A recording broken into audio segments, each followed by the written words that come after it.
والله هو ما بي إشكال لأن حلال ما بي شيء. شنو النية مالتك؟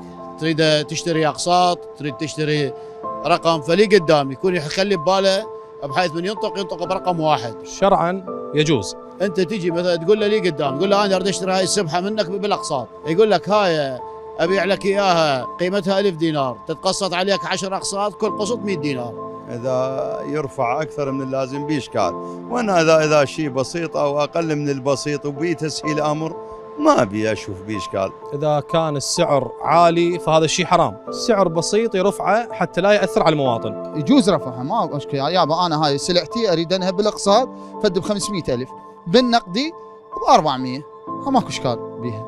إذا كان متعمد أكثر من شهرين 3 أشهر 4 متعمد هذا، بس يجوز يمكن شهر واحد أو شهرين، يجوز عنده حالة مرضية، يجوز عنده فد شيء مهم لهذا السبب ما دفع. لا ما يصير، إذا هو ما دام انطاك الحاجة اللي خلصت حاجتك بيها، المفترض من عندك أنت هو ترجع يعني الزين بالزين. إذا متعمد لا ما يجوز، بس إذا مثل عنده فد عذر شرعي ويجي له المحل يقول له يابا أنا تأخرت اعذرني هذا الشهر ما عندي، كان ظرف عندي خاص صار بيه، ما بيه إشكال، بس إذا متعمد لا بيه إشكال. حرام. لا أنا اليوم أنا اتفقت معك وبيني وبينك شيء مكتوب وموثوق، مثلا اتفقت على شراء بضاعة بمبلغ مثلا 2000 دينار، ما يجوز عليها يرفع عليها ربا. ما يصير شيء بعد الاتفاق، كل شيء بعد الاتفاق حرام. العقد شريعه متعاقدين، تعاقدت وياي، اما يزيد الرقم بعد المعامله غلط، ما يصير.